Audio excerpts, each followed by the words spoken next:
Good evening. Hope you're all doing well. Today we're learning Maseches Sanhedrin Daf Lamed Daled. We're starting at the 2.6 lines from the bottom of the page on Lamed Gimel Lamed Beis. Another big blot tonight. We'll be stopping in Mirz Hashem close to the bottom of Lamed Daled Lamed Beis. Says the Gemara, Dine Mominis Hakol, and this is referring to a din in the Mishnah that anyone is allowed to pipe up and share whatever news they would like to share. So here the Gemara says Hakol ve'afilu Edim. Seems to be that even the Edom can get involved, which is an interesting group of people to include in this conversation. Yeah, sounds like one of those courts where the judge needs the gavel, to get everybody. Chicago council meeting. Yeah, Chicago council meetings too. Yeah, that's exactly right. Says the Gemara that if in fact we're including Edom, Nema Masnisen is Reb Yossi Reb Yehudahi v'lo Rabbanon, because as we'll soon see in a brisa, not everything aligns with our Mishnah. Again, from what we just saw, the diuk of our Mishnah is that even Edom can pipe up.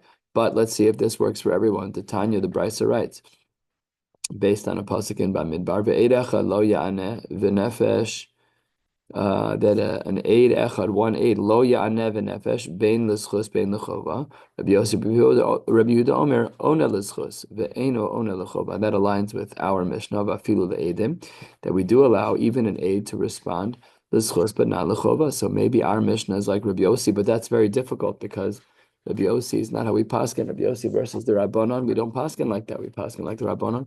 So Amar Papa, bottom line, be'echad minat talmidim. Our Mishnah is talking about a case of Talmidim v'divrei Yaakov. So we're not talking about Edom in our Mishnah. Edom is only the brisa, but our Mishnah is not talking about Edom. Very top line of Lamed Daled Amud Aleph. My time with Rabbi Yossi, Rabbi Yehuda. Why is it then that Rabbi Yossi, Rabbi Yehuda, in that Mishnah, in that brisa, at the bottom of the page, why does he say that the aid can answer and say anything? Ona l'silus, but ain ona l'chova. Why is that allowed? Says the Gemara, the Amar Kro Erecha Lo Yana B'Nefesh Lamus. Lamus Hu De'enu One Abal L'Schus One. To cause him to die is not allowed, but to cause him to live, he is allowed. That's the distinction that we saw in our Mishnah, and that distinction is being highlighted here, and that is the Shita of Rabbi Yossi. I've Rabbanon, the rabbis in the Bryce who say that that he's not allowed to respond. Amar Reish Lakish Mishum Demechse Kenogeh Be'eduso. This guy. They're Adim. They can't talk. They're no Gevadavar. They already had a Shita. They were there for a reason to be Mechayev someone, so they can't talk. Okay, if that's true for Rabbanon Hai Lamus Mai Darshibe, what did the rabbis do with the pasuk of with the word of Lamus and the pasuk of Erecha Lo Yanev Nefesh Lamus?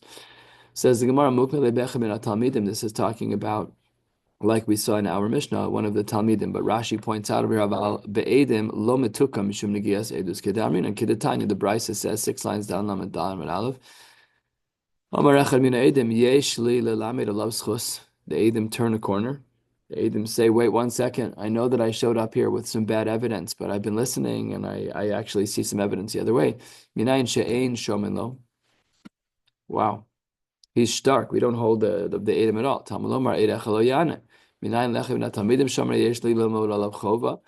if there's a Talmud who says that I know that he can actually be chayv and she'ein shomer and listen to him either? So this is how we explain the machloks in the brisa between the Chachamim and Reb Yossi, and that brings us to the next 2 dots of Dine Nefashos Nelamed.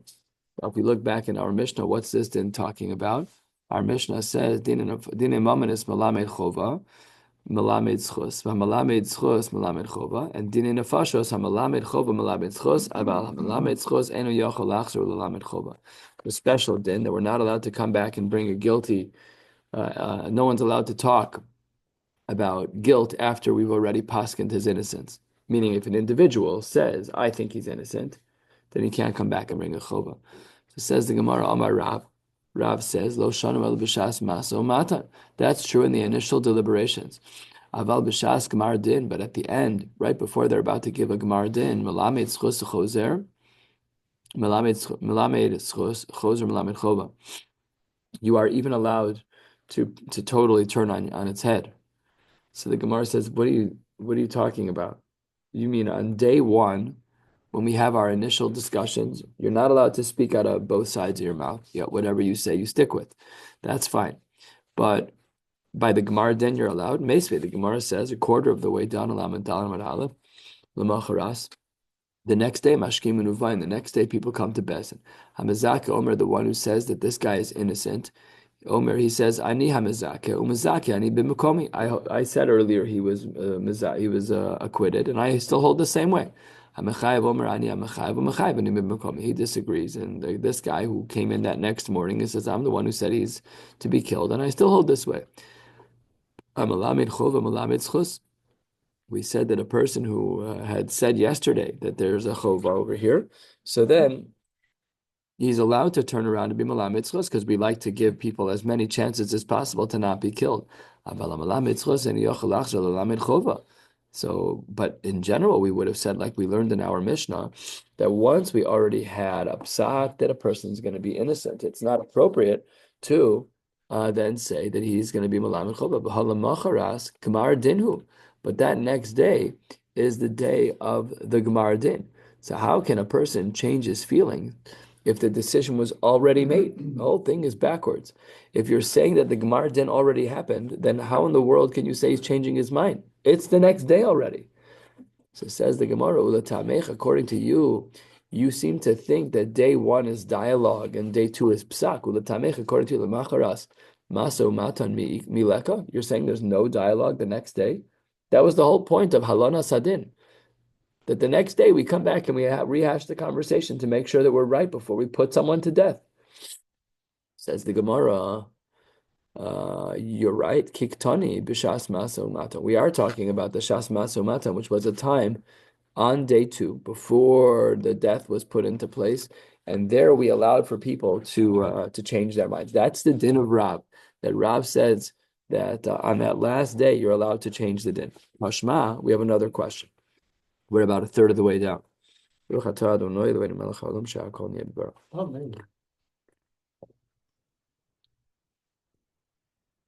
Tashma, in a case of done in Elu Keneged Elu, this is a case of a stalemate. So it was originally a case of Misa that required Chav Gimel, and they kept getting stuck. So first they were stuck 12 to 11, 12 to be Mechayev, and that's a stalemate because we need 2 in order to be Mechayev. So they kept adding Edom, and they were stuck up to 71. So they keep adding until we have someone who is in the shita of this person's Chayev Misa, until he changes his mind to be Mezakin. Now, V'im Isa, says the Gemara, if it's in fact the case that he can change his mind like Rav wants to say, then listening Nami Ibcha, why did it only say that someone can change their mind from Chayiv to Zakai?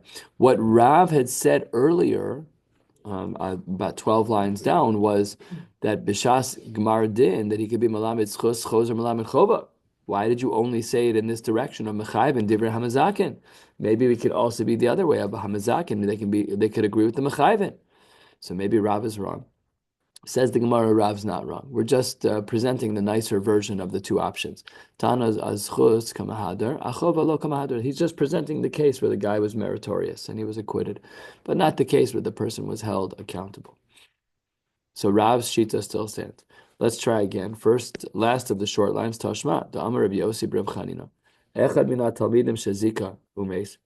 Let's say that there was one of the younger dayanim, and he wanted to be mizakeh, but before the Gemar Din took place, the man died. So his vote was cast on day one, but he didn't live through the night. So what do we do with his vote that the person should live? So says the Gemara, we say, you don't like that? Yeah. So what we say is the guy died and his vote was to let the person live. So Rabbi Yossi Reb Chanina holds that his vote has been cast and you're done, right? Etched in stone. Asks the Gemara what Gerald is probably thinking, V'amai. Why would we assume that he didn't change his mind or wouldn't have changed his mind? Nema, ilu havakayim hadarbe. Perhaps had he been alive, he wouldn't still agree with his initial sheet of Zakai. Perhaps he would have reversed his opinion, as many people do all the time in complex cases. So says the Gemara, but hashtami lo hadarbe. That's nice. That's a theoretical possibility that he could change his name. But at the time of his death, what did he say? Innocent. So ein l'dayin elamasha ein avros. We're going to project that he would have changed his mind. Lav dafka. Maybe he would never have changed his mind. So says the Gemara of Hashalchu mitam. We have a message from over there that says as follows: the Dibur Reb Yosef Reb Chanina motzi michlal Rabbeinu. And from the message we got from Eretz Yisrael, it says that he doesn't agree with Rav. The Reb Yosef Reb Chanina seems to be of the opinion that he disagrees with Rav, that we can reverse our opinion in the 11th hour. That's an implication that was made from this line, Reb Yosef Reb Chanina. Says the Gemara, you got it all wrong. The line of Shalchu Mitam, where it says that Reb Yosef Reb Chanina motze michlal Rabbeinu, that he doesn't hold of Rav, the opposite. Ein motze itmar. It should be that he isn't removed from the shita of Rav. He therefore holds of Rav, and then Rav can still stand on his own 2 feet. Which is that on the day of the Gemar Din, we reopen conversations in order to see if a person can be chayiv or zakai, and on that day you can even be mechayiv. Toshma, let's ask another question. Shnei Sofer had dayanim. 2 people are writing down what the dayanim are saying, the stenographers. Echad min hayamin ve'echad min asmal, one to the right and one to the left. And they're writing down the shitas, they're writing down the psukim of all the dayanim. So Kerish says chayiv, Sandberg says zakai, Gerald says zakai, whatever, writing everything down. So the Gemara asks, 2/3 of the way down, I understand why the stenographers are writing down the sheets of the Mechayvin, why they're trying to say that this guy should die. Because we're writing them down so that the next day we can go back to this list of Mechayvin and say, guys, I know you slept on it. Do you still think he's Chayiv Misa? My time. But why does the stenographer have to write down the shita of the Mezakin to say that he should live? Lav mishum de'ichazu taima acharina lechova lo mashkechinan behu. Maybe the reason it's written down is to say that your answer is permanent and you can't change it. And if that's true, that's the opposite of Rav, because Rav said that you can be choser malamed chova. Says the Gemara, lo, again, not a problem for Rav. Kedei shelo yomru shnayim tam echad mishnei mikros. Says the Gemara something fascinating. We can't have 2 dayanim giving the same answer based on 2 different psukim. That is only considered to be one response. That's what the Gemara says. Kedei shelo yomru shnayim tam echad mishnei mikros. Kedeba minei Reb Yossi me Reb Yochanan. Reb Asi, excuse me, Reb Yochanan. Amru shnayim tam echad mishnei mikros. A person gives the same reason, but each person bases it on 2 people, I should say, give the same reason, but they base it on 2 different psakim. Amar le, what's it in there? Ein mon and lehen ela echad. This only counts as 1. Minani mili. Where do we know this from? Actually, let's analyze this line of Ein mon and lehen ela echad. Rashi says 3 lines before the wide lines. Dibur mascha ein mon and lehen ela echad. D'chad me hanach kroi lav lahachi asa. One of these psukim you got wrong. The kaim alon lo nichtavu shnei mikros l'tamechad hilkachad minayu mitatoy. I remember when many years ago, my parents asked a shaila from when I was living in Eretz Yisrael. They asked a Rav if I was allowed to carry a cell phone on Shabbos. And the Rav at that time made a psak that, he said a psak, you're allowed to carry it no different than a gun. So this was a posek that my parents asked here in Chicago. I was in Shalvim at the time, and all of my rebbeim were like, no, like mamish, not allowed, right? So the psak that was given was based on the wrong marmakov. He didn't know he was wrong. It was an incorrect psak. So let's say that I'm one of the dayanim, and I say that the pasuk, the reason why I think he shouldn't be killed is, and of course this won't make sense, is because of the first pasuk in Chumash, Bereshis bara Elokim, and you say no, it's the third pasuk in Chumash, same psak, different psukim. Somebody's wrong. And because somebody's wrong, we nullify your opinion. And that is, of course, a big problem. So,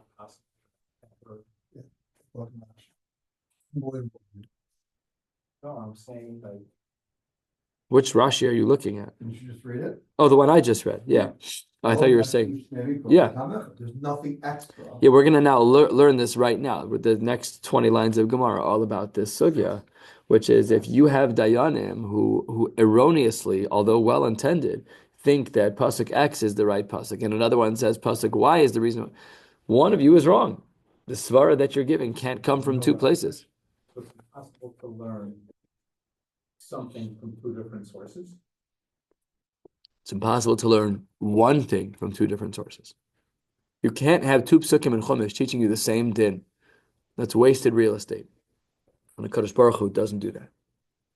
Okay, so let's take Basar B'Chalov, for example. Is that because it's three different dinim that that's Beautiful. The Torah in Shulchan Aruch asks that question and says the fact that it says Lo Savah Shel Gedi B'Chalev Yimo teaches us that it's a three-level Isser: an Isser of Bishul, an Isser of Achila, and an Isser of Hana. None of them are extra. If it would have been that, guys, you're really not allowed to eat Basar B'Chalav, that would not be correct. Something has to be wrong with that. So we have the pasuk of Lo Savah Shel Gedi B'Chalev Yimo three times, not because it's one Isser, but because it's three Isurim. It says the Gemara, Minani Mili. Where do we know this idea from? It says the Gemara, Amar Abai, Amar Kra, the pasuk says, this is a pasuk from Tehillim. Achas diber Elokim shtayim zu shamati ki oz lelokim.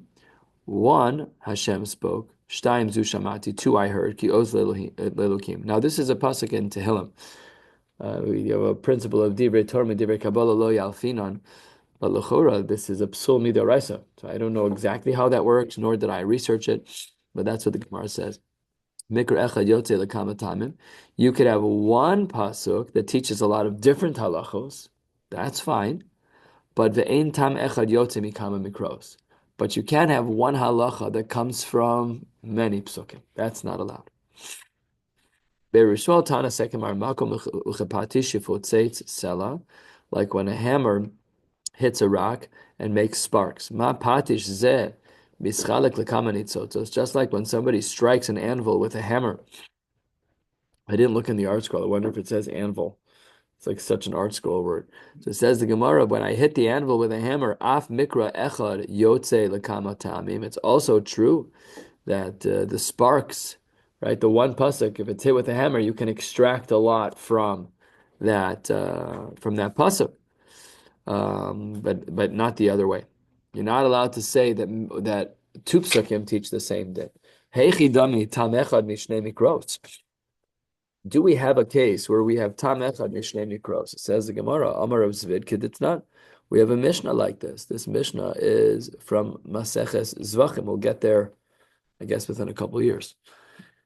Says the Gemara, Mizbeach mekadesh es haro'ila. The Mizbeach, when you put something on the Mizbeach, it can only sanctify that which belongs on the Mizbeach. Rabbi Shomer kol haro'i le'ishim, only that which is supposed to be there for Ishim. Im Allah lo yarad. Then, if it's put up on the Mizbeach, then it comes down. Shene'emar ha'olah al mokedah. Ma'olah shehi ru'uya le'ishim. Just like the olah is appropriate for fire to be brought on the Mizbeach, also lo tered. This is all the first shita. Now look at this. Rabban Gamliel Omer Now it's unclear for us what's going on, but he adds a word here. He's looking at the rest of the pasuk where it says ala mizbeach. Ma'ola shehi ru'uya legabe mizbeach im also lo tered. Af kol she'rei mizbeach im Allah lo tered. Now both of them seem to teach the same exact din. One person focuses on the words of Mokedah, the other focuses on the word of Mizbeach. The Tarvayu, my Kamarabu, what are they trying to include? Psulim. And Mar, my Silami Mokta, one of these Tanoim learns out the din that which is brought up to the Mizbeach, which is roy for the Mizbeach, should stay up there. That's true from the word Mokto, Mar, my Silami Mizbeach. And this is our example of Tamecha Mishnei Mikros. Such a weird Gemara. You're trying to show me a case where we did this? You're not allowed to do this. So I don't know what the Abamina was, but the Gemara rejects this and says, no. Really, there the Tanoim disagreed. The Ktani Seifa, the rest of that Mishnah from Zvachim says,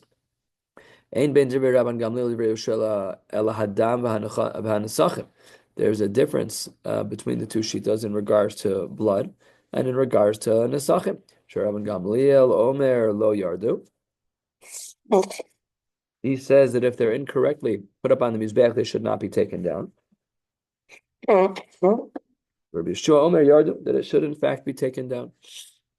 Ela Omer Papa, let's try again. Let's try and see if we have another case of Tam Echad Mishnei Mikros, and it's a very similar topic. In the Tanya, we have a brisa. Bottom line of Lamed Daled and Aleph. Says the Gemara, Rabbi Yosef Glili Omer Mitoch Shenemar, turning to the top of Lamed Daled and Beis, because the pasuk says, right? I had the same feeling you did. Someone make a sound there? An audible gasp. You didn't look? Makes me appreciate the Aflamet Hey though. It says the Gemara, Kala Nogea b'mikta b'mizbeach yikadesh, Shomea ani bein ra'oi bein she'eno roi. I might have thought that anything that's put up on the mizbeach should be counted. Tamalomar kvasim, makvasim ra'oi and avkol roi.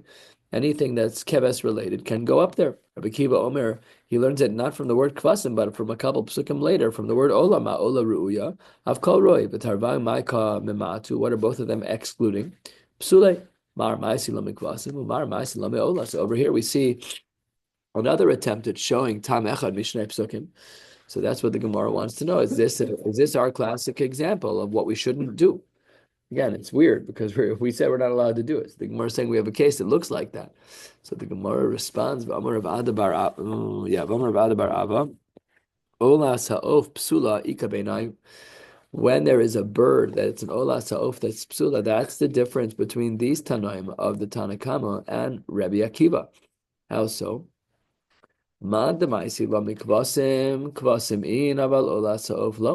According to the first shita that we learned from the word kvasim, he excludes ola sa'of.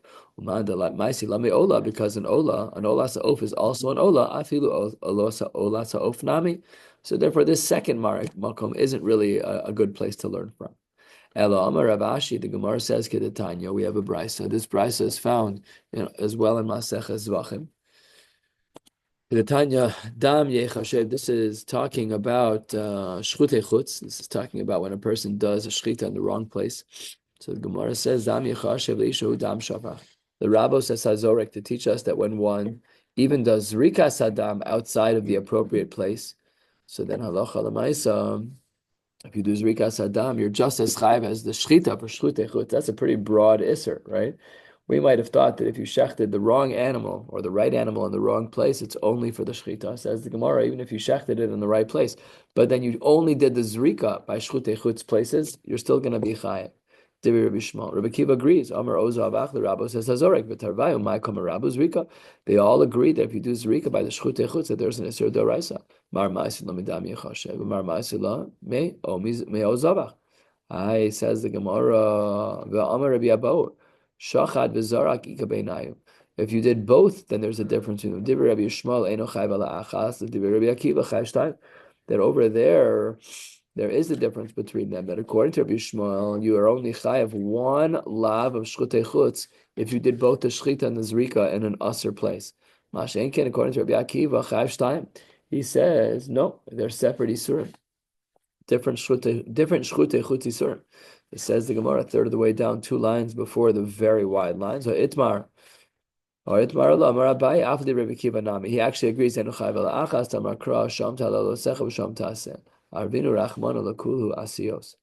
So fascinating. The Gemara does say that we do have precedents for a case where they both learned from similar psukim. They learned the same idea from similar psukim. However, that's not the way that we should function. We really should not be doing that. And if in fact a Dayan is going to adjudicate a case where Dayan X says we learn it from place number 1 and Dayan Y says we learn it from place number 2, there are no other examples.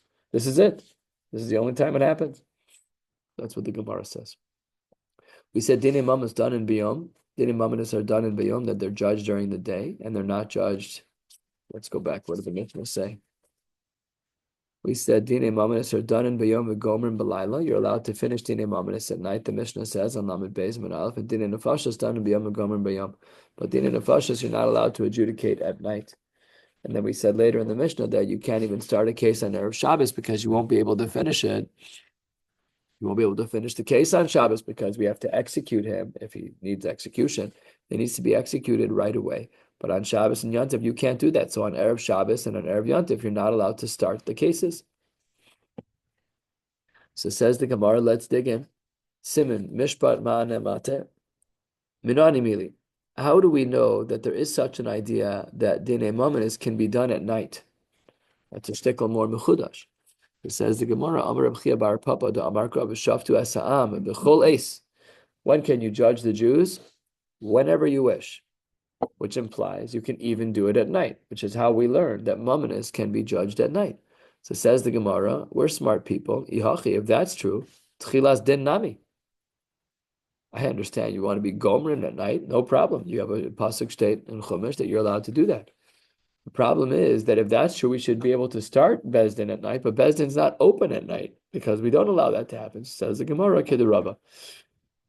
Rava explains the balance, how it is that we could have Dinei Mamanis, where the Tchilas Din can only happen during the day, but the Gemara Din can even happen at night. What does Rava say? 4 lines into the wide lines, almost halfway down.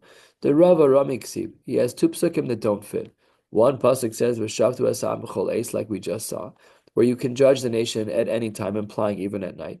And another pasuk says, "Uchsiv b'haya bayom hanchilo espanov," on the day that a father is bequeathing things to his children. Okay, it's not. How do we balance out the psukim? So says the Gemara, Yom l'tchilas din, Laila l'gemar din. So far, so good. We said the din in our Mishnah, Daf Lamed Bezim and Aleph, at the beginning of the parak, that Dinei Mamanis can be started during the day and finished at night. Rava explained how we got there. Says the Gemara, where we are now, 5, 6 lines into the wide lines at the end of the line. Masnisin deloki Reb Meir. Our Mishnah must not be like Reb Meir. The Tanya Reb Meir Omer Matam Lomar Al Pihem Yihyeh Kol Riv V'Chol Naga. So pasuk in Shoftim that when it comes to Kohanim, it should be based on them, all Riv, all fight B'Chol Naga, and every Nega, all the tzaras. By the way, this would have been a great replacement for Ma Inyan Shmei Eitzel Har Sinai, but it never stuck, maybe because of the content matter. Yeah. But what is in fact the link? Why does the Torah say these 2 weird scenarios of a riv, which is a machlokes between 2 people, and the naga, which is tzaras? So says the Gemara, a whole bunch of comparisons. Alamakish rivim l'negoim. There is what to equate halachically to make a proper hekesh between the world of a riv, of a fight, a machlokes between 2 people, and the world of tzaras. What are these comparative things that we should learn from one to the other? Ma negoim bayom, ichsiv uvayom har osbo, af rivim bayom. That's already different than our Mishnah, because our Mishnah said that you can even do the Gemara din at night. Next, ma negoim shelo besumin. When it comes to a nega, you can't be blind. That should be obvious. I don't know why we need a pasuk for this. No? Who needs a pasuk to say that blind people can't pasuk things that require re'iyah? That's a question I'm asking. I didn't see it anywhere, but it's odd. Umakish negoim l'rivin. So that was in the direction of riv to nega. We also make a hekesh from nega to riv. Uma rivim shelo bekrovim, af negoim shelo bekrovim. The same thing is true that when we see that a riv, that it cannot be adjudicated by family members, the dayanim can't be family members, although we did learn that in certain extra legal cases, you can agree to have your father-in-law be the dayan, or the 3 roe bakar, as we saw. Af negoim shelo bekrovim, the goim as well, you shouldn't have any krovim assessing a nega. Says the Gemara, wait 1 second. Ima rivim b'shloisha, af negoim b'shloisha. Oh. Here, this is beautiful. If you're going to make a bridge, you better be ready for everything to go over that bridge in both directions. So over here, we have a problem because a riv, which is a din Torah, that's our Mishnah, dinei mamanis, that requires 3 people. After going b'shlosha, v'dinu, and logically, we should assume that this is true. Mamono b'shlosha gufa lo kol shekain. When we're talking about a man's money, we would say it requires 3 people. But Gufa, when we're talking about his body, which is more important than his money, all the more so we should have 3 people. Yet, that's not the din. We know that by Nagan, we only need 1 person. Talmud Lomar, that's where we have Xeris HaKasuv. The Torah tells us that we only need 1 person to be posek for the nega. Uval Aaron HaKohen, O El Echad V'Gomer. Halamarata Shafilu Kohen Echad, Roe Es HaNegoim. Very good. Could you imagine how difficult it would be? Every Bdika cloth, you needed three Rabbanim. It's hard enough to catch one sometimes. You have to all of a sudden get a tribunal. By the way, halacha l'maisa, the poskim write that you're not supposed to look at a Bdika cloth at night. Now, they didn't have our modern lighting, but when I was in Shir back in the day, one of the distinctions that they made with the lighting that we have is that these kinds of lights, which are very, very white, they make Bdika cloths that have a stain on them, they have blood. It makes them look less bad. And when you have incandescent light bulbs that are more yellow, it makes them look worse. With all of that said, I watched Rav Gedai Dov Schwartz Zatzal paskin bedikas in the hallway of the old Yeshurin under a fluorescent light bulb. Now, I am absolutely certain he paskin perfectly, but it was very unique because not everybody holds that way. Some people hold you have to be outdoors. That's my minhag from my Rabbeim also. We stand outside in the shade near. It's not so pashut to find the perfect spot, but that's really the ideal. But at night we don't paskin any bedikas. Story. Ahu Samya, there was a blind person, Dahava b'shivavuse de Rav Yochanan, who lived in the neighborhood of Rav Yochanan. Dahava doin dina. He was judging cases, which we just said you're not allowed to do because we made a hekesh between Riv and Nega. But velo amar le Rav Yochanan velo midi. Rav Yochanan he didn't say one word. Dayan's walking around with a blind cane, and he's adjudicating cases right and left. And Rav Yochanan says nothing. It says the Gemara, Heichi avad hachi. How could Rav Yochanan allow this to happen? So says the Gemara, Rav Yochanan alacha kistam mishnah, because I understand your hekesh, but a stam mishnah is more powerful. What's a stam mishnah? Vitnan. The Mishnah teaches us. This is a Mishnah that you've seen only if you did the last cycle, last Masechta and Shas, Maseches Nida. Kol hakosher ladun, kosher laha'id. Anyone who is kosher to judge is kosher to be an aid. V'yesh shekosher laha'id ve'ein kosher ladun. But there are people who are kosher to be made, but they're not allowed to judge. V'amar Rav Yochanan la'asuye suma be'achas me'ena. He says, what does this come to teach us? That we can have an aid to include someone who is allowed to paskin even with one eye. So the Stam Mishnah that he was medayik from says that someone with one eye is allowed to do this. Rabbi Yochanan, Stama Acharisi Ashkach.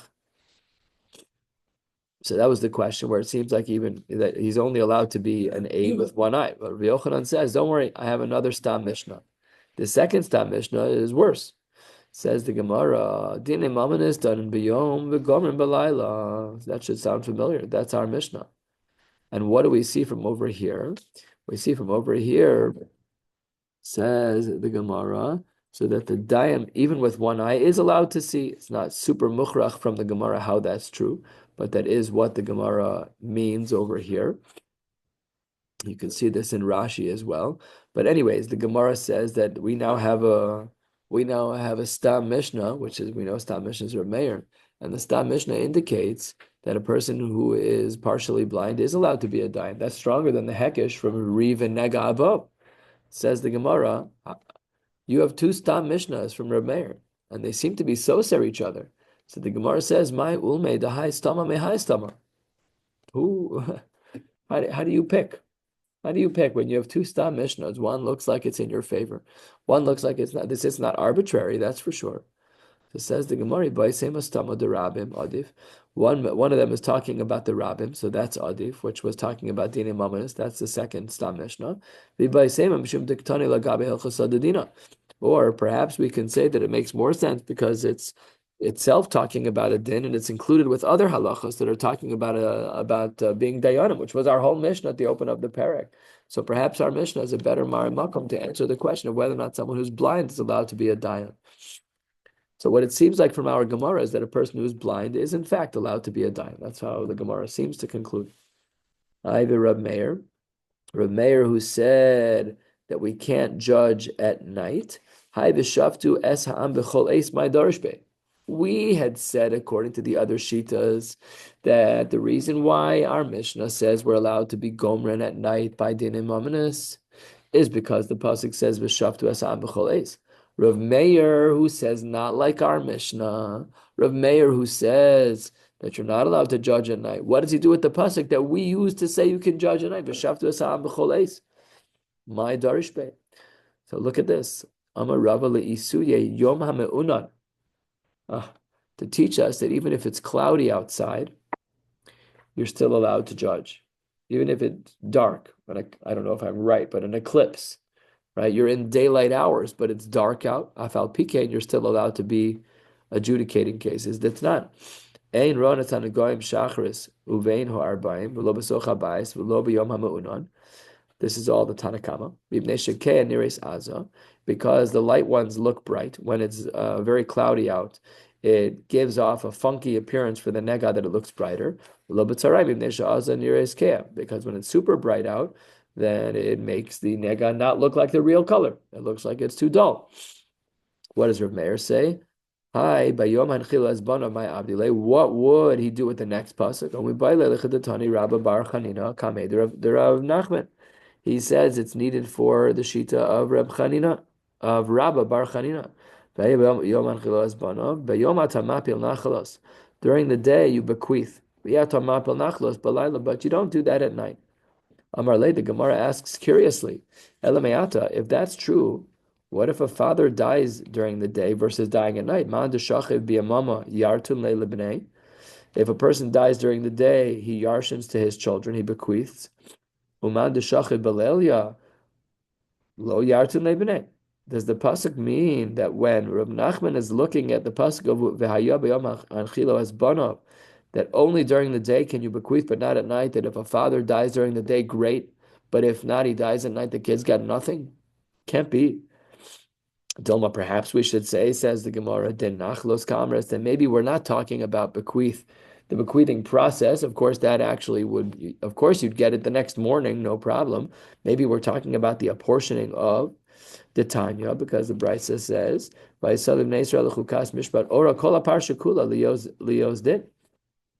the whole din should be that way, that you should be able to give out at any time. It says the Gemara,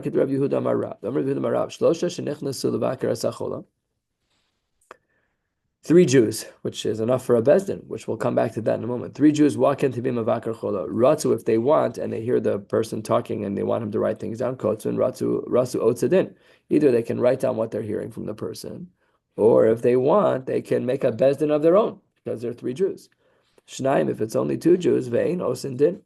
Kosvin ve'in osin din, then they have to write something down, but because they're not three people, so they're not allowed to adjudicate anything. They're too small. So then they have to write it down.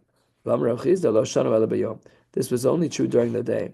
Aval balayla, during the night, even if there are three people, kosvin ve'ein osin din mishum dahavu lahu edim. This is a fascinating spin. If you are present at night, even if you're three people, dayanus is so lacking that you're not a dayan at all, you're an aid.